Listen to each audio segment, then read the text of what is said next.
안녕하십니까. 국토안전관리원 시설안전평가실의 절투사면 분야 담당자입니다. 지금부터 정밀안전 진단 및 정밀안전 점검 실시 효과에 대한 평가 사례교육 중에 절투사면 편에 대해서 진행을 하겠습니다. 구성입니다. 평가 항목은 총 9가지로 구성이 되어 있습니다. 점검계획 수립 및 보고서 체계의 적정성부터 마지막 종합결론의 적정성까지 구성되어 있고요. 이 중 구조 해석, 안정성 검토 등의 적정성, 보수 보강 방법의 적정성은 정밀안전 진단에 포함되는 항목이기 때문에 정밀안전 점검에서는 생략을 하겠습니다. 또한 외관조사 및 결과 분석의 적정성, 그리고 평가계획의 적정성은 중요 평가 항목입니다. 따라서 나머지 항목에서 모두 만점을 받더라도 해당 항목의 점수가 100분의 40점 이하가 되게 된다면 꽈락이 발생할 수가 있고 심의 회부되어서 미흡 또는 불량을 판정을 받을 수가 있습니다. 먼저 점검계획 수립 및 보고서 체계의 적정성에 대해서 확인해 보겠습니다.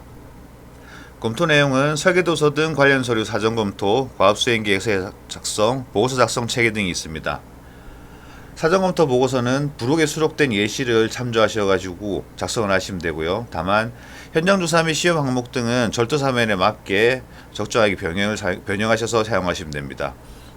과업수행계획서도 들어갈 항목들이 모두 나열되어 있습니다. 주요 내용들은 과업의 목적, 개요, 수행 방법, 수행 일정, 조직 등등이 있습니다.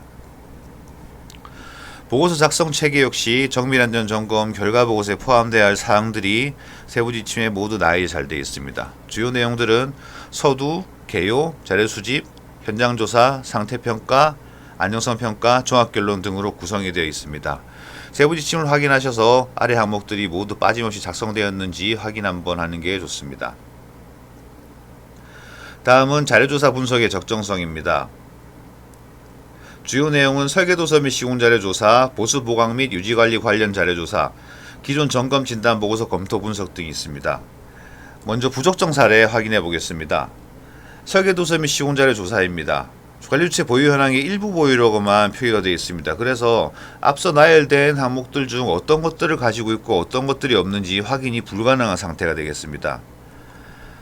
자료 수집 분석 결과 보겠습니다. 자료 분석 결과를 사면의 취약 구간이라든지 중점 점검 방향 등에 대한 내용을 나열을 하지 않고 검토 분석하였음이라고만 기술을 하였습니다. 그래서 자료 분석 결과라고 표기는 했습니다만 실제로 분석이 되지 않은 상황이 되겠습니다.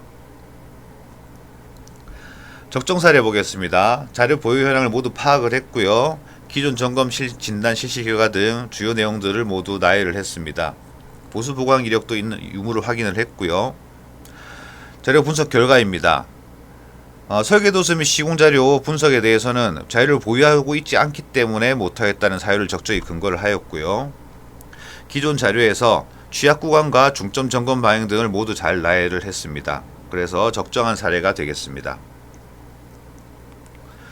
다음은 외관조사 및 결과 분석의 적정성 알아보겠습니다. 중요 평가 항목이죠. 빠르게 발생할 수 있는 항목이 되겠습니다. 주요 내용은 사면 손상 상태, 파괴 요인, 외관조사 망도 작성, 원인 분석이 있습니다. 먼저 사면 손상 상태 등 조사 확인하겠습니다. 구간 분할 기준입니다. 사면의 분할은 현장 조사에서 최초로 실시하며 대상이 되는 절도 사면의 규모와 영역을 결정하는 작업이 되겠습니다. 그래서 아래의 경우에는 분할을 해야 되고요. 분할을 하지 않을 경우에는 사유를 명기해야 됩니다. 사면의 구성 재료가 토사 또는 안반으로 변화하는 경우, 경사 방향이 40도 이상 변화하는 경우, 그리고 동일 구간의 연장이 200m 이상인 경우가 있습니다. 여기서 동일 구간이라 함은 구성 재료가 변화하지 않고 이렇다 하더라도 200m가 넘게 되면 분할을 하게 되어 있습니다. 사례 보겠습니다. 연장이 243m로 구간 분할 기준을 상회합니다만 분할을 하지 않았습니다. 그러나 적절한 사유를 대지 않고 종합적으로 고려하여 라고만 기술하고 있기 때문에 세부 지침의 분할 기준을 준수하지 않은 사례가 되겠습니다. 우측 보겠습니다. 연장이나 구성재를 모두 확인을 해서 분할을 적절하게 했고요. 그 사유도 모두 기입을 하였습니다. 사면 손상 상태입니다. 관련 기준 확인하겠습니다. 현장 조사는 구조물의 상태 변화 및 구성 재료의 변화를 추적하기 위해서 수행을 하고요. 외관 조사 결과는 각각 결함의 형태, 크기, 양 및 심각한 정도 등을 기록하도록 되어 있습니다. 파괴 현황은 발생 규모의 각각의 폭, 길이, 두께의 곱으로 정의한다고 명시되어 있습니다. 적정 사례 보겠습니다. 좌측 하단에 보시면 어느 지점에 어느 정도의 균열이나 손상이 발생을 했고요. 어떠한 문제점이 있는지까지 모두 기술했습니다. 그리고 중요한 내용입니다. 우측에 손상물량표를 첨부를 했죠. 손상물량표 이게 중요합니다. 왜냐하면 각각의 결함의 형태 등을 모두 서술하기에는 조금 어려운 면이 있습니다. 그래서 여기 손상물량표를 첨부를 해서 균열 같은 경우 각 균열마다 길이, 두께, 균열의 길이, 폭을 기입을 했고요. 뜬돌의 크기도 모두 기입을 했습니다. 표충일체 손상이 있는 경우에는 세부 지침에 따라 파괴의 폭, 길이, 두께의 곱으로 정의를 해서 단위까지 모두 기입을 했기 때문에 적정한 사례가 되겠습니다. 다음은 부적정 사례 보겠습니다. 여기 지하수가 용출되고 있다라고 기술했습니다만은 어느 정도 용출이 됐는지 확인이 불가능합니다. 쉽게 말해서 방울이 맺혀 떨어지는지 흘러내리는지 아니면 젖은 정도인지 구분이 되지가 않고 있고요. 계측 시스템이 있습니다만 분석이 수행되지 않았습니다. 그리고 식생분량이 있습니다만 그 면적이나 유실물 발생 여부, 심각성에 대한 조사가 부족합니다. 계속 확인하겠습니다. 앵커가 있습니다만은 관련 지침에 따른 조사가 이루어지지 않았고요. 산마루 축구나 구조물의 균열이 있습니다만은 균열 폭의 세부 위치나 길이 등등이 조사가 되지 않았습니다. 사면 파괴인 조사 보겠습니다. 사면 파괴인 조사에는 집안 상태, 사면 형상, 배수 상태 등 상태 평가에 사면 파괴인을 각각 구분하여서 기술을 하여야 합니다. 또한 옹벽 앵커 계측기가 있는 경우에는 관련 규정에 따라 조사를 해야 됩니다. 계단식 옹벽이 있는 경우에는 세부 지침의 옹벽편을 참고를 하셔가지고 그 항목들을 모두 나열을 하고 점검 결과를 이렇게 기입을 하시면 되겠습니다.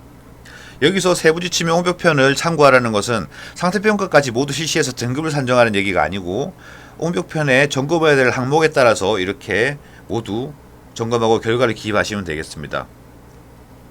앵커도 마찬가지가 되겠습니다. 앵커 유지관리 매뉴얼의 항목에 따라서 모든 항목들을 이렇게 나열을 하고요. 점검 결과를 기입을 하시면 되겠습니다. 계측기가 있는 경우에는 계측기의 설치 상태뿐만 아니라 작동 유무 그리고 계측자료 분석도 포함을 하셔야 합니다. 외관조사 목록 작성 보겠습니다. 관련 법 개정에 따라서 공중이용하는 부위에 대한 조사가 포함이 되어야 합니다. 공중이용하는 부위란 일반 공중을 포함해서 점검자까지 공중으로 보게 됩니다. 그래서 절도사면에 있는 공중이용하는 부위란 바로 점검로가 되겠습니다. 점검로의 체결 상태, 부식, 그리고 사용 가능 여부를 모두 조사를 하고요. 상태평가와 마찬가지로 등급도 산정을 해야 됩니다. 외관조사 망도입니다. 외관조사 망도는 외관조사와 현장시험 결과를 하나의 그림에 모두 나열한 상태가 되겠습니다. 그래서 각 결함의 형태, 크기를 확인할 수 있도록 적절히 작성해야 되고요. 법내는 표기가 되어야 됩니다. 그리고 당연히 외관조사 결과와 외관조사 망도 일치를 해야 됩니다. 그리고 옹벽이 있는 경우 별도의 외관조사 망도를 꼭 작성을 해야 됩니다. 부적정 사례 한번 보겠습니다. 낙석방지막 노출, 사면 유실 이런 다양한 결함이 있습니다만 기호가 모두 같습니다. 그래서 식별이 조금 어려운 상태가 되겠고요. 첨부된 법내 보겠습니다. 법내에는 망상균열, 백태, 공동, 라이닝 열화 심한 부분 등등 사면과 관련 없는 내용들만 나열이 되어 있습니다. 그래서 개선이 많이 필요한 상황이 되겠습니다. 적정 사례 보겠습니다. 법내부터 확인하겠습니다. 절도사면에 주로 발생하는 결함 그리고 시공 상태 등을 모두 법내에 표기를 했고요. 보고서 내용과 외관조사 방도는 모두 일치를 합니다. 그리고 기호를 사용해서 적절히 현장상을 포기했고요. 이 기호는 모두 법내와 일치를 합니다. 그리고 현장시험 위치 및 결과까지 상세히 표기를 했기 때문에 적정한 사례로 볼 수 있습니다. 다음은 현장 비파괴 시험, 재료 시험 등 각종 시험 분석의 적정성 확인해 보겠습니다. 주요 내용은 조사시험 항목 선정, 수량, 그리고 결과 분석 평가가 있습니다. 관련 기준입니다. 토사와 안반으로 구분해서 하시면 되고요. 혼합사면의 경우에는 토사와 안반에 대한 시험을 모두 실시를 해야 됩니다. 그리고 또한 구간을 분할하는 경우 각 구간별로 시험을 실시해야 됩니다. 토사입니다. 토충 두께, 토양 경도를 하여야 되고요.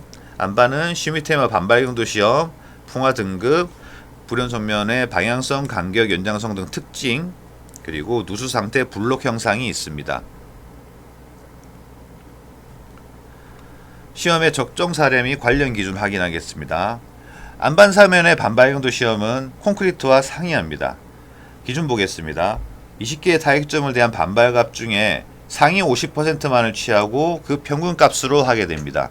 콘크리트가 조금 다르죠. 콘크리트는 반발 경도 값이 이상값이 많다면 그 값 자체를 버립니다만은 안반에 대한 시험은 상위 10개 값만 선정을 해서 그대로 사용을 하게 됩니다. 또한 관련식이 다릅니다. 여기에는 암석의 밀도가 변수로 들어가게 되죠. 그래서 동일한 반발 경도 값이 나왔다고 하더라도 제한식에 따라서 전혀 다른 결과를 도출할 수가 있습니다. 그래서 관련 식이라든지 이런 분석 방법을 모두 준수를 하여야 합니다. 적정 사례 보겠습니다. 안반의 반발 경도 공식을 그대로 적용을 했고요. 상위 50% 반발 경도를 모두 취하였습니다. 그리고 암석의 밀도까지 변수를 모두 기록을 했고 그 값까지 모두 기록을 했습니다. 그리고 재료시험 결과에 대해서 전차 점검 결과와 비교를 했고요. 비고란에는 암종 분류까지 분석을 모두 하였습니다. 부적정 사례 보겠습니다. 반발치가 20개가 있습니다만 타격값 10개 구분을 하지 않았습니다. 그리고 식을 보시면 일본 재료학회, 일본 건축학회식을 사용을 했습니다. 그래서 안반 반발 경도에 들어가는 암석의 밀도 변수도 포함이 되지 않았습니다. 그래서 본 상황은 부적정한 사례가 되겠습니다.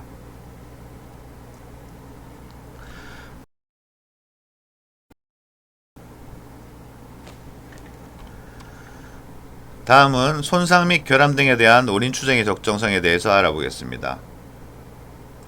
검토 내용입니다. 내구 성능, 사용 성능의 저하를 초래하거나 구조적 안정성에 영향을 미치는 손상에 대한 원인 및 진행성 여부 분석이 필수입니다. 그래서 전차 점검 결과 비교 분석도 하여야 됩니다. 적정 사례 보겠습니다. 손상 발생 원인 및 대책을 모두 상세히 나열을 했습니다. 그리고 사진을 첨부해서 전차 점검 결과가 어떻게 바뀌었는지 가시적으로 표현을 했고요. 수치적으로도 모두 점검 결과를 비교를 했습니다. 부적정 사례 보겠습니다. 분석을 하긴 했습니다만은 내용이 조금 부실합니다. L형 축구 균열 및 박락에 이런 손상이 발생했는데 그 원인을 박락 및 균열로 표기를 했습니다. 나머지 것들도 다 보시면 원인은 손상과 전혀 관계없는 내용들만 기록이 되어 있습니다. 특히 손상 원인 분석에서 측구나 손상이 갔을 경우 건조 수축, 외부 요인 등등으로만 분석하는 경우가 있습니다. 이때 균열 같은 경우는 원인이 매우 다양합니다. 토합에 의해서 발생을 했는지 아니면 진짜 단순 건조 수축인지 혹은 외부 손상인 외부 요인에 의한 파손인지 다양합니다만은 이러한 것들을 분석을 하지 않은 경우가 많습니다. 이때는 현장 상황을 나열을 하시고 그에 따라 왜 이런 결과를 도출했는지 그 사유를 적절하게 제시하시는 것이 중요합니다. 다음은 중요평가 항목인 평가 결과의 적정성 확인하겠습니다. 상태평가입니다. 상태평가 역시 구간 분할을 하여야 되고요. 그 분할 결과에 따라서 사면을 구분해야 됩니다. 먼저 토층 심도율에 따라서 토사와 안반을 구분하게 됩니다. 그리고 일축 압축 강도에 따라서 연약 안반이냐 혹은 파쇄 또는 전리 안반이냐 구분을 하게 되고요. 마지막으로 블록 크기에 따라서 파쇄 안반이냐 전리 안반이냐를 구분하게 됩니다. 여기서 블록 크기비란 평균 전리 간격을 사면 높이로 나눈 것이 되겠습니다. 그래서 전리 간격이 동일하다 하더라도 사면 높이가 다르다면 파쇄 안반인지 전리 안반인지 바뀔 수가 있습니다. 각 안반 분류에 따라서 주요 파괴 유형도 다르고요. 분석해야 될 내용도 모두 상이합니다. 그래서 한번 확인해 보겠습니다. 파괴 징후와 파괴 현황은 동일합니다. 그러나 내부 파괴 요인, 사면 자체가 가지고 있는 성질이죠. 이런 것들은 토사 안반에 따라서 모두 다릅니다. 토사는 토질 조건이나 토층 심도율을 보게 되고요. 집수 지형을 보게 됩니다. 그리고 안반 사면의 경우 전리 안반 사면부터 확인하겠습니다. 전리 방향, 경사 상태를 보게 됩니다. 토사 사면은 물에 취약합니다. 그래서 토층 심도라든지 사면의 경사, 집수 지형 같은 물에 의한 영향을 가장 많이 보고요. 전리 안반 사면은 그 전리의 방향에 따라서 안정성이 결정이 됩니다. 그래서 전리에 대한 내용을 가장 많이 본다고 볼 수 있습니다. 사면 자체의 성질이 아닌 외부 파괴인 보겠습니다. 일단 보시기에는 항목이 모두 같아 보입니다. 그러나 가중치가 다릅니다. 앞서 말씀드린 바와 같이 토사사면은 물에 되게 취약합니다. 그래서 비가 많이 오게 된다면 토사사면에서 가장 많은 붕괴가 발생하게 되죠. 그래서 토사사면은 배수 상태에 대한 배점이 큽니다. 안반의 경우에는 배수 상태에 대한 배점이 상대적으로 낮습니다. 또한 가무 및 지하수도 다르게 되겠죠. 항목은 같습니다만은 가중치가 다르기 때문에 전혀 다른 결과가 도출이 될 수 있습니다. 상태평가 결과 계속 확인하겠습니다. 사면 분류 결과에 따라서 적절한 상태평가표를 적용을 해야 됩니다. 그리고 세부 지침에 제시된 판정 기준을 준수해야 되고요. 결함 점수 및 배점도 확인을 꼭 해야 됩니다. 외관조사, 현장시험 결과에 따라서 상태평가를 실시하셔야 되고요. 다수의 구간으로 상태평가를 한 경우에는 최저 등급을 적용을 해야 됩니다. 그리고 기존 안전점검 결과 등급이 상회할 경우에는 근거가 명확해야 됩니다. 적정 사례 보겠습니다. 관련 기준부터 확인하겠습니다. 상태평가는 외관조사 이외에 시설물의 각 부재로부터 발견된 상태 변화를 근거로 하여서 상태평가 기준에 따라 실시해야 됩니다. 또한 정밀안전 점검 및 진단 실시한 사람은 외관조사 결과를 각 서식에 맞게 결함의 형태, 크기, 양 및 심각한 정도를 기록하도록 되어 있습니다. 적정 사례 먼저 확인하겠습니다. 상태평가 근거를 조사 결과표 형식을 사용을 해서 기입을 했습니다. 전리방향, 상행 방향이 있는 경우에는 전리방향이 몇 도고 상행 방향이 몇 도기 때문에 어떠한 값이 도출되었다. 그래서 점수는 얼마이다로 기록을 했고요. 비굴안에는 어느 전리를 사용했는지 기록을 했습니다. J1, J2, J3 일반적으로 3개 정도가 될 텐데 그중 J1을 사용했다라고 명확히 표기되어 있고요. 사민경사는 60도 그렇기 때문에 1대 0.7에서 1대 0.5 미만에 해당하는 평가 기준이 되고 그에 따른 상태 점수를 모두 잘 기입을 하였습니다. 우측 보겠습니다. 상태평가 근거를 결과표를 사용하지 않고 서술 형식으로 했습니다. 둘 다 사용하셔도 무방합니다. 단 꼭 들어가야 합니다. 그래서 사면경사는 얼마인지 집수지형, 자연적 예보요인은 얼마인지 모두 분석을 했고요. 그 결과를 세밀하게 모두 나열을 했습니다. 부적정 사례 보겠습니다. 지금 보시는 표는 앞에 보시는 표와 같죠? 이 표와 같습니다. 그러나 다른 게 있다면 여기는 그 결과를 계산하지 않고 세부 지침에 있는 판정 기준만 그대로 끌어왔습니다. 그래서 어떤 전리에 어떤 결과가 나왔는지가 확인이 불가능하게 되겠습니다. 전리 상태도 판정 기준이 있습니다만 왜 보통이 나왔는지도 기록이 되지 않고요. 사면의 경사 역시 마찬가지가 되겠습니다. 판정 기준만을 그대로 끌어왔기 때문에 근거가 첨부되지 않은 상태가 되겠습니다. 우측표 보겠습니다. 기존의 상태평가 기준표가 있죠. 여기에 평가 점수만을 기입을 했습니다. 그렇기 때문에 구조물 변형에 1점이 발생을 했다고 했습니다만은 어느 위치에 어떤 변형이 생겼는지 전혀 확인을 할 수가 없습니다. 그리고 사면의 전리 주양도 보시면 점수가 5점을 평가를 했습니다만은 어떤 전리를 사용했는지 몇 도인지 전혀 확인이 불가능하게 되겠습니다. 상태평가 계속 확인하겠습니다. 발생규모 보겠습니다. 발생규모는 파괴현황을 모두 합하여 그 결과를 기록하도록 되어 있습니다. 그러나 이렇게 각각 따로 작성해서 점수를 모두 더해버리게 되면 결함지수가 너무 높아지게 됩니다. 토층심도에는 아예 조사를 하지 않고 누락이 되어버렸습니다. 그래서 부적절하고요. 사면경사는 보통으로 판정하는 것이 아닙니다. 사면경사가 몇 도인지 확인을 하신 다음에 그 경사도에 따라서 판정을 해야 됩니다만은 그냥 보통으로만 되어 있습니다. 부적정 사례 계속 보겠습니다. 전리간격 경사 상태에 대해서 확인 불가라고 하고 가장 최상위 등급의 점수를 기입을 했습니다. 확인 불가라고 하면 안 되고요. 전차 점검 결과라든지 아니면은 기존 문헌 자료 혹은 설계도서 등을 검토를 해서 모두 기입을 하게 됩니다. 특히나 검토를 하지 않고 모두 최상위 등급이 0점으로 판정을 하게 된다면 상태평가 결과가 완전히 달라지게 됩니다. 결함 지수는 결함 점수를 76점으로 나눈 값이 되겠습니다. 그래서 이렇게 0점으로 모두 기입을 한 다음에 결함 지수를 그대로 나눠버리게 되면 등급 자체가 변화되기 때문에 상당히 큰 오류라고 볼 수 있습니다. 다음은 안전등급 지정입니다. 구간을 분할한 경우 최저 등급을 상태평가 결과로 지정하게 됩니다.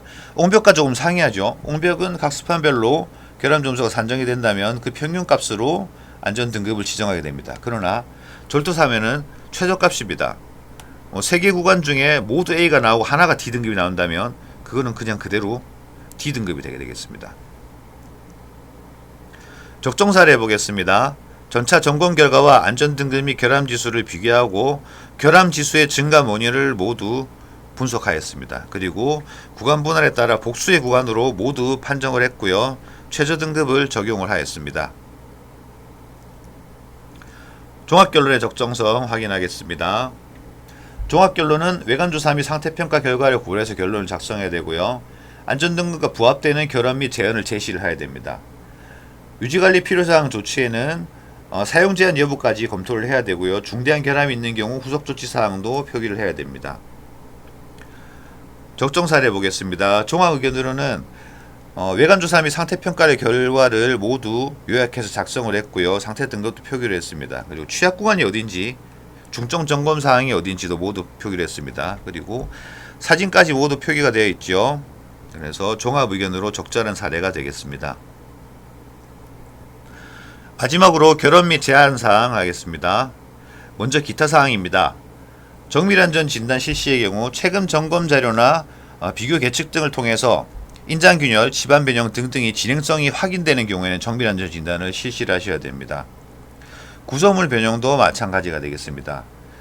안전성 평가 실시의 경우입니다. 타시설문과는 조금 상이한 점이 있습니다. 상태 기준이 D 이하로 판정되었을 경우에 안전성 평가를 실시하셔야 됩니다. 또한 전문가에 의해 안전성 평가 요구가 있을 경우입니다.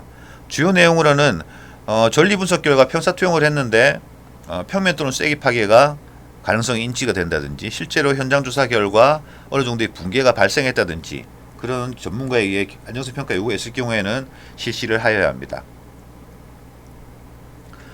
보고서 작성 시 유의사항 요약입니다. 앞서 말씀드린 내용 중 중요한 사항들을 한 번 더 짚어보겠습니다.